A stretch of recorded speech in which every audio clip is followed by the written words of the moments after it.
Tarawih ini sebenarnya artinya raha, santai. Orang Arab mengatakan tarawih atau raha sama, artinya lagi santai. Sebenarnya tarawih, tahajud, qiyamul lail, qiyamul Ramadan sama saja, beda istilah. Jadi sebenarnya itu tahajud yang dimajukan. Kalau dikerjakan di akhir malam namanya tahajud, dikerjakan di awal malam namanya tarawih. Dan memang tarawih ini dinamakan tarawih, sholat tahajudnya di Ramadan, karena satu-satunya waktu yang kita dibolehkan secara syariat untuk mengerjakan sholat malam setelah ba'diyah isya. Makanya dinamakan tarawih. Kita santai, fisik kita masih sehat, kita masih mampu lakukan, apalagi rame-rame dikerjakan, semua masjid mengerjakan, maka lebih mudah. Makanya namanya tarawih. Syaratnya sama dengan puasa tadi. Dalam hadis Bukhari Muslim kata Nabi SAW, "Man qama Ramadhana imanan wa ihtisaban ghufira lahu ma taqaddama min dhanbi."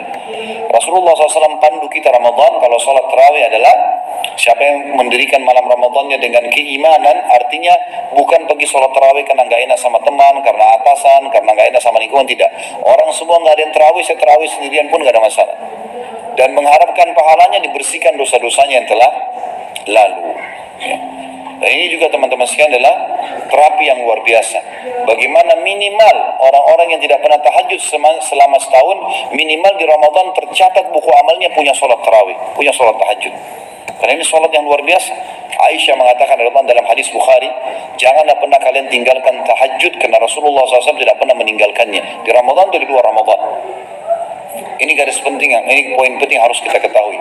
Dan para ulama salaf, para sahabat dan tabi'in menjadikan malam adalah malam hari dengan tahajudnya adalah sesuatu yang paling mereka rindukan. Sampai seseorang antara mereka pada saat bekerja berkata, "Semangat wahai jiwa, karena sebentar lagi malam hari tiba, kau akan bertemu dengan Tuhanmu." Karena kita akan munajat. Pada saat subhanallah tahun lalu saya diundang ke Qatar ini, sempat kami diundang ke Istana Raja dan salaman sama Raja, gitu kan. Kemudian saya sempat waktu itu berpikir akan saya ceritakan ke jemaah di Indonesia kalau sempat ke Qatar dan salaman sama Raja. Waktu saya masuk ke ruangan memang mewah, besar, luas, segala macam istana tersebut, pemeriksaan ketat. Rajanya pun dengan pakaian, dengan gagah dan seterusnya, salaman. Setelah itu selesai, orang makan selesai.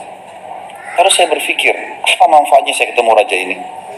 Cuma sebuah kebanggaan, salaman, selesai. Oh, saya pernah ketemu Raja Qatar. Hanya sebatas itu. Waktu Raja Salman datang ke Indonesia, sempat banyak beberapa dai ketemu. Ada beberapa jemaah yang saya, Ustaz Khalid tidak ketemu Raja Salman. Saya bilang, saya alhamdulillah ketemu Raja tiap hari. Mereka kaget, tiap hari. Kan Raja Salman cuma berapa hari di Jakarta. Saya bilang, bukan Raja ini, Malikul Mulk, Raja yang sebenarnya, ya, Allah Subhanahu Wa Taala. Kenapa kita nggak sadar, teman-teman? Setiap malam Allah Azza wa Jalla datang ke rumah kita.